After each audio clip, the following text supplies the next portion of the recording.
नमस्कार, स्वागत है आपका हॉर्नबिल टीवी भारत पर। आइए देखते हैं अब तक की खबरें। समाजवादी पार्टी के अध्यक्ष अखिलेश यादव ने एक निजी कार्यक्रम में मुख्यमंत्री योगी आदित्यनाथ पर तीखा हमला किया। उन्होंने कहा कि मुख्यमंत्री का व्यवहार असंयमित है और उन्होंने महाकुंभ में हुई व्यवस्थागत खामियों को लेकर सवाल उठाए।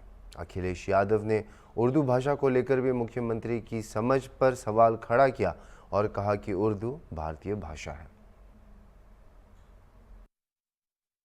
मैंने कहा कि जो अपने आप को साध के चले वो साधु है।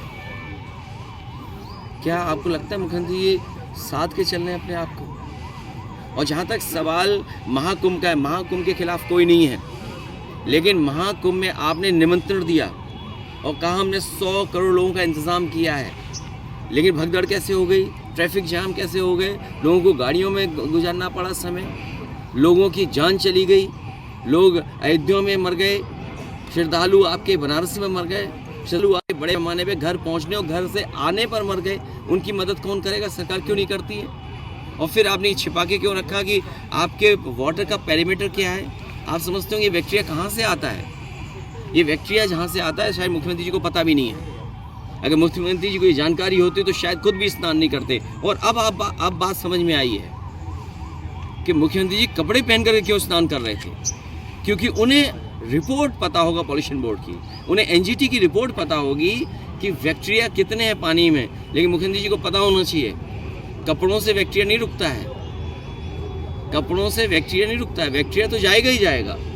इसीलिए मैंने मांग की है श्रद्धालु जिनकी जान गई है उनकी मदद सरकार करे, और इस स्नान के बाद जो लोग बीमार हुए हैं उनके पूरे इलाज का इंतजाम भी सरकार करे। सुनने में आ रहा है कि कल्प वासी लोग बड़े पैमाने पर बीमार हो गए बनारस में जाकर के। इसकी जांच आप बेहतर कर सकते हैं। उनको जो बीमारी है, उनको जो दिक्कत पैदा हुई है वो स्नान के बाद पैदा हुई है। संतुलन बिगड़ जाता है जिसका, जब आदमी का संतुलन बिगड़ता है तो जवान भी बिगड़ जाता है। विधानसभा में मुख्यमंत्री से अपेक्षा रहती है कि शालीनता से, शिष्टाचार से और उनका जो व्यवहार हो वो कम से कम ऐसा हो कि लोगों को इंस्पायर करे, प्रेरणा दे। लेकिन जिस तरह की भाषा का इस्तेमाल हुआ और जिस तरह का भाव दिखाई दिया है, ये भंजन करने वाले लोग हैं, ये भंजन करने वाले लोग हैं, ये वो लोग हैं जो महाकुंभ का महाघपला और जो व्यवस्था खराब हुई उसकी वजह से ऐसी भाषा बोल रहे हैं। मुख्यमंत्री योगी भी हैं, हमारे जितने साधु संत महात्मा हैं सच बोलते हैं। साधु संत महात्मा या योगी पर हम इसलिए भरोसा करते हैं क्योंकि वो सच बोलते हैं। ये वो मुख्यमंत्री हैं जो लाखों लाख आंखों के सामने घटना हुई उसको छिपाना चाहते हैं, उस पर झूठ बोल रहे हैं। जो भगदड़ हुई जिसमें जान गई, और आज तो वो बातें साफ हो गई हैं कि जो पानी था वो पानी का स्तर क्या था। NGT, pollution board, supreme court, high court समय समय पर सरकार को जगाता रहा, लेकिन सरकार नहीं जागी। और उसका परिणाम क्या है? किस पानी से स्नान करने दिया लोगों को? आपने लिफाफे में रख करके निमंत्रण तो दिया, लेकिन संगम में, त्रिवेणी में कैसा पानी है उसको छिपा के रखा आपने। नाले उसमें सीधे जा रहे हैं। और अब तो हम नहीं कह रहे, सेंट्रल जो आपका पॉल्यूशन बोर्ड है, एनजीटी है, वो कह रहा है ये बात। आपने किस पानी से स्नान करा दिया? जिन लोगों की महाकुंभ में जाने में, आने में, भगदड़ में, खोए में जान गई है उनकी सरकार मदद करे, और इस स्नान के बाद जितने लोग बीमार हो रहे हैं उनके भी स्वास्थ्य और उनके इलाज की सरकार मदद करे। उर्दू को लेके कल टिप्पणी करी गई, मौलवी कठमुल्ला इस तरह के बयानात सामने आए, अभी आपने उसका जिक्र भी किया। मुख्यमंत्री जी इस बात को समझते ही नहीं है कि ये उर्दू भाषा इसी देश में, इसी ज़मीन पर जन्मी है। उर्दू भाषा में हिंदी शब्द हैं, टर्किश हैं, पर्शियन हैं, अरेबिक हैं। उर्दू भाषा को वो समझते ही नहीं, ये भारतीय भाषा है। उर्दू हमारी भारतीय भाषा है, उर्दू हमारी यहीं की जन्मी भाषा है। उर्दू का मीनिंग भी वो नहीं जानते होंगे, शायद ये भी नहीं जानते होंगे कि एक कॉन्स्टिट्यूशनल बॉडी बनी हुई है प्रयागराज में फॉर माइनॉरिटीज़ लिंग्विस्टिक को लेकर के। उसके बारे में भी उन्हें नहीं पता होगा। सोचिए कॉन्स्टिट्यूशनल बॉडी बनी है लैंग्वेज को लेकर के, उर्दू को लेकर के या अन्य माइनॉरिटीज़ की जो लैंग्वेज हैं उनको लेकर के, किसी को किसी भाषा से शिकायत नहीं है। ये उर्दू हिंदी में वही फ़र्क है जो कुमाऊनी और गढ़वाली जानता होगा। कुमाऊनी। अब बात करते हैं उत्तर प्रदेश के बलिया जनपद की, जहां आगामी यूपी बोर्ड परीक्षा को देखते हुए विभाग और प्रशासन ने अपनी तैयारियां पूरी कर ली हैं। बलिया के बहुउद्देशीय सभागार में एक उच्च स्तरीय बैठक आयोजित की गई, जिसमें जिलाधिकारी, पुलिस अधीक्षक और जिला विद्यालय निरीक्षक सहित अन्य अधिकारी मौजूद थे। जिला विद्यालय निरीक्षक ने बताया कि यूपी बोर्ड परीक्षा के लिए जनपद में 163 परीक्षा केंद्र बनाए गए हैं, जहां 12वीं और 10वीं कक्षा के 1,26,757 विद्यार्थी परीक्षा देंगे। सभी परीक्षा केंद्रों को 25 सेक्टरों में बांटा गया है और हर सेक्टर में एक मजिस्ट्रेट नियुक्त किया गया है। जिला विद्यालय निरीक्षक देवेंद्र कुमार गुप्ता ने भी इस बारे में और जानकारी दी है। सर, यूपी बोर्ड की परीक्षाएं शुरू होने वाली हैं। जिला प्रशासन किस तरह से इंतज़ाम किया है, क्या क्या तैयारियां की गई हैं सर, और कितने सेंटरों पे और कितने बच्चे बोर्ड की परीक्षा में बैठेंगे बलिया से? जनपद बलिया में बोर्ड परीक्षा हेतु कुल 163 परीक्षा केंद्र बनाए गए हैं, जिसमें इस वर्ष हाई स्कूल, इंटर मिला करके 1,26,757 बच्चे परीक्षा में बैठ रहे हैं। सभी परीक्षा केंद्रों को 25 सेक्टर में बांटा गया है। सभी में सेक्टर मजिस्ट्रेट नामित किए जा चुके हैं। प्रत्येक परीक्षा केंद्र पर एक स्टैटिक मजिस्ट्रेट, एक बाह्य केंद्र व्यवस्थापक और केंद्र व्यवस्थापक की तैनाती की जा चुकी है। परीक्षा से संबंधित प्रश्न पत्र विद्यालय में बने डबल स्ट्रांग रूम में रखे जाएंगे। यहाँ पर 24 घंटे सशस्त्र पुलिस गार्ड तैनात होगी। परीक्षा नकल के लिए नकल अध्यादेश 2024 लागू किया गया है, जिसमें नकल रोकने के लिए उसमें सख्त प्रावधान किए गए हैं। नकलविहीन परीक्षा कराने के लिए जो नकल अध्यादेश 2024 लागू हुआ है, उसमें सख्त प्रावधान है, जिसमें 2 वर्ष से लेकर के आजीवन कारावास की विभिन्न धाराओं में प्रावधान किया गया है। सर, एक चीज़ और सर, अब तक जो भी परीक्षाएं हुई बोर्ड में, इस साल बोर्ड में क्या नया आया है सर? किस तरह कुछ नया एडिशन? इस बार जो है प्रत्येक परीक्षा केंद्र पर एक अतिरिक्त सेट रखा गया है, जो आकस्मिक स्थिति में उसका उपयोग किया जाएगा। सभी पेपरों के अलग अलग एक सेट अलग से आए हैं सर? जी सर, अब बलिया नकल को लेकर के काफ़ी बदनाम रहा है, इसके पहले भी। वो बदनामी से बचने के लिए कोई नया कुछ तरीका कुछ है क्या? कोई विगत 2 वर्षों में कोई किसी प्रकार की जनपद बलिया में घटना नहीं हुई। इस बार भी जो है जनपद बलिया में परीक्षा स्वच्छता, शांतिपूर्ण, निर्विघ्न संपन्न कराई जाएगी। सर, क्या बाहर से भी बच्चे आए हैं सर बलिया में परीक्षा देने के लिए? ऐसा कोई संज्ञान में नहीं है, बच्चे सब जनपद बलिया के हैं। उत्तर प्रदेश विधानसभा में मुख्यमंत्री योगी आदित्यनाथ ने आज बजट सत्र के दौरान विपक्ष पर तीखा हमला बोला। मुख्यमंत्री ने राज्य के विकास कार्यों को लेकर सरकार की उपलब्धियों का जोर शोर से उल्लेख किया और विपक्ष द्वारा उठाए गए सवालों का भी करारा जवाब दिया। इस दौरान योगी ने विपक्ष को निशाने पर लेते हुए आरोप लगाया कि वे सिर्फ राजनीति कर रहे हैं और प्रदेश की जनता की भलाई के लिए नहीं सोचते। आइए जानते हैं योगी ने क्या खास बातें की। और सनातन धर्म की सुरक्षा विश्व मानवता की सुरक्षा की गारंटी भी है। और उसके इतने बड़े आयोजन के साथ भेदभाव तो किसी के साथ नहीं हुआ, किसी के साथ नहीं हुआ। प्रयागराज महाकुंभ में क्रिकेटर मोहम्मद शमी ने भी स्नान किया। मुझे याद है, हर जाति, मत और मजहब के लोग अगर आए हैं श्रद्धा भाव के साथ,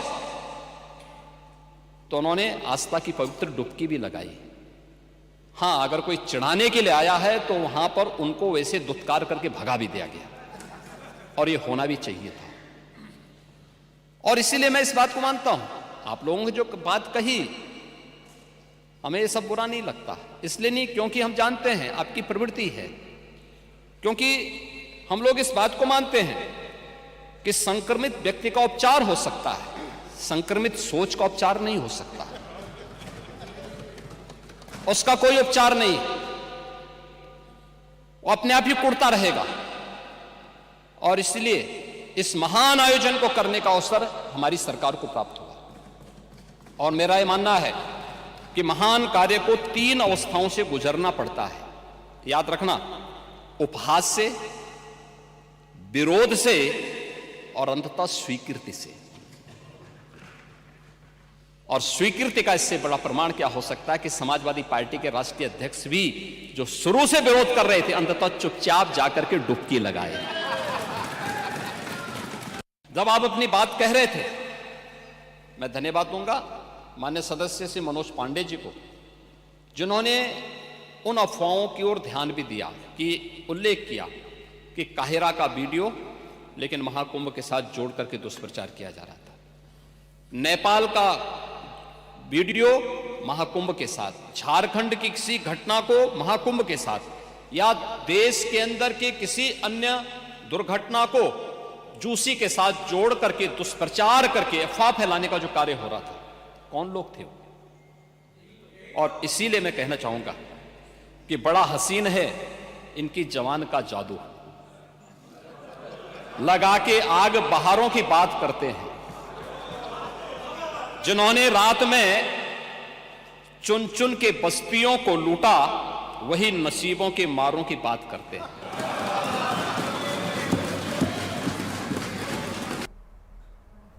महाकुंभ को लेकर विपक्ष द्वारा लगाए गए आरोपों का मुख्यमंत्री योगी आदित्यनाथ ने विधानसभा में जवाब दिया।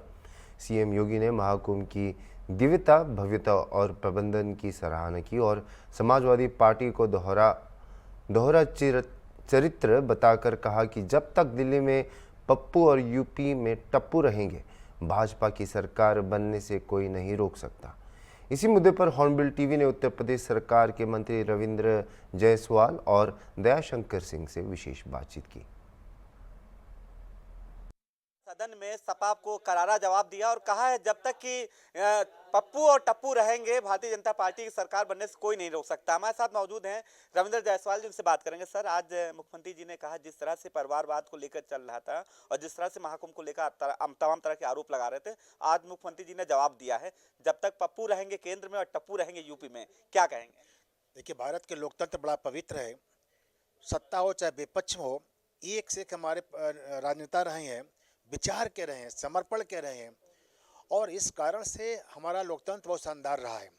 लेकिन जो आजकल कांग्रेस के पप्पू, सपा के टप्पू, इनके पास न कोई विज़न है, न कोई विचार है, न कोई आचार है और इस कारण से ये लगातार गर्त में डाल रहे हैं विपक्ष की भूमिका को और लोग, आम जनता बड़ा हताशा और निराश है इनके कार्यशैली से। और हम सबका मानना है कि देश में लोकतंत्र में विपक्ष होना चाहिए, लेकिन शानदार होना चाहिए, विचारक होना चाहिए, निष्ठावान होना चाहिए, देश के प्रति होना चाहिए। यह न देश के जो टप्पू बता रहे हैं कि भारत कभी भी विकसित राष्ट्र नहीं हो सकता है, ये भारत का अपमान है, भारतवासियों का अपमान है, प्रदेश का अपमान है, प्रदेशवासियों का अपमान है। और एक बंदा है जिसके बारे में पाकिस्तान का मीडिया क्या कहता है, भारत में एक नेता है, न जिसे जीत की खुशी है, न हार का गम है, न बुद्धि है, न ये फिर भी दिमागदार है, उसके बारे में विदेश का मीडिया कहती हो, उसका नाम है पप्पू।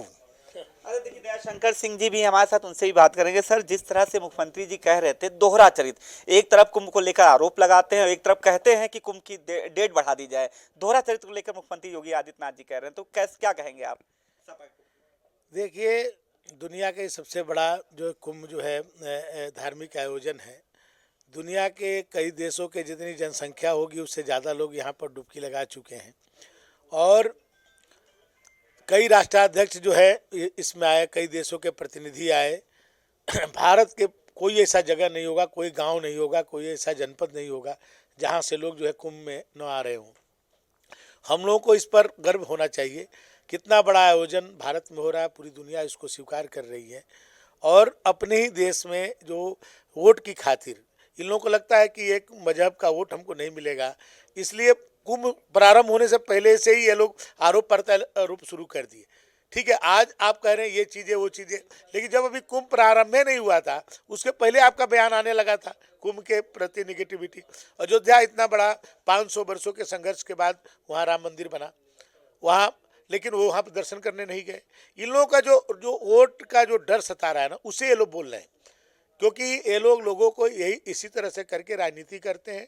अपने देश के गौरव पर इन लोगों का कोई वो नहीं है। जब इनकी सरकार थी तो ये सिपाही में महोत्सव कराते थे, फिल्मी दुनिया के लोगों को ले आकर नृत्य कराते थे, तो ये हजारों करोड़ रुपया वहाँ खर्च करते थे, हवाई अड्डा वहाँ बनाते थे। लेकिन जब भारतीय जनता पार्टी की सरकार है, माननीय योगी जी के नेतृत्व में, जो कुंभ का जो भव्यता दी गई है, ये ऐतिहासिक है। आज पूरी दुनिया जो लोग आ रहे हैं, आप उनसे जाकर पूछे कितना वो प्रसन्नचित हैं व्यवस्था को देख करके। कितनी अच्छी व्यवस्था कभी आज तक इस महाकुंभ में नहीं हुई जो की गई है। जाहिर सी बात है, जो विपक्षी आरोप हैं वो पूरी तरह से बेबुनियाद है। और जिस तरह से महाकुंभ की बात करें या फिर अयोध्या की बात करें, 500 साल बाद प्रभु श्री राम वहाँ पे विराजे थे, इसको लेकर विपक्ष जिस तरह से आरोप लगाए हैं वो आरोप बेबुनियाद है। और जाहिर सी बात है, महाकुंभ को लेकर जिस तरह से देश दुनिया को सराहा जा रहा है, ये एक वाकई में सनातन के लिए एक बड़े गर्व की बात है। वीडियो जर्नलिस्ट विजय के साथ अनूप चौधरी, हॉर्नबिल टीवी, लखनऊ। उत्तराखंड में कांग्रेस पार्टी ने राज्य विधानसभा बजट सत्र के दौरान स्मार्ट प्रीपेड बिजली मीटर के प्रस्ताव के खिलाफ अपना विरोध जारी रखा। पार्टी का कहना है कि यह सिस्टम आम लोगों पर अतिरिक्त बोझ डालेगा। बुधवार को रुद्रपुर में एक संयुक्त प्रेस कॉन्फ्रेंस में विधायकों ने चेतावनी दी कि यह व्यवस्था गरीब और निम्न मध्य वर्गीय उपभोक्ताओं पर अत्यधिक दबाव डालेगा। उन्होंने रविवार से विधानसभा और सड़कों पर अपने विरोध को बढ़ाने की घोषणा भी की। विधानसभा में नेता विपक्ष यशपाल आर्य ने राज्य सरकार की आलोचना करते हुए आरोप लगाया कि वह प्रमुख मुद्दों पर चर्चा से बचने की कोशिश कर रही है।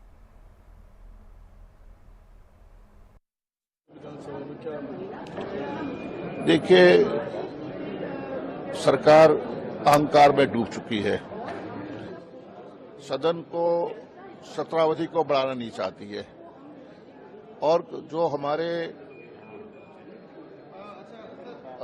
हमारे प्रमुख मुद्दे हैं, जन मुद्दे हैं, जन समस्याएं हैं, उससे सरकार चर्चा कराने से बचना चाहती है, क्योंकि सरकार डरी हुई है। चारों तरफ भ्रष्टाचार व्याप्त है। और आज हमने प्रीपेड मीटर को लेकर, स्मार्ट मीटर को लेकर जो टोटैक्स मॉडल इस राज्य में लागू करने की सरकार लागू करना चाहती है, हम उसका पुरजोर विरोध करते हैं। और कांग्रेस अन्य मुद्दों पर भी, सशक्त भू कानून, पलायन, रोजगार, आपदा, आकंठ से डूबी भाजपा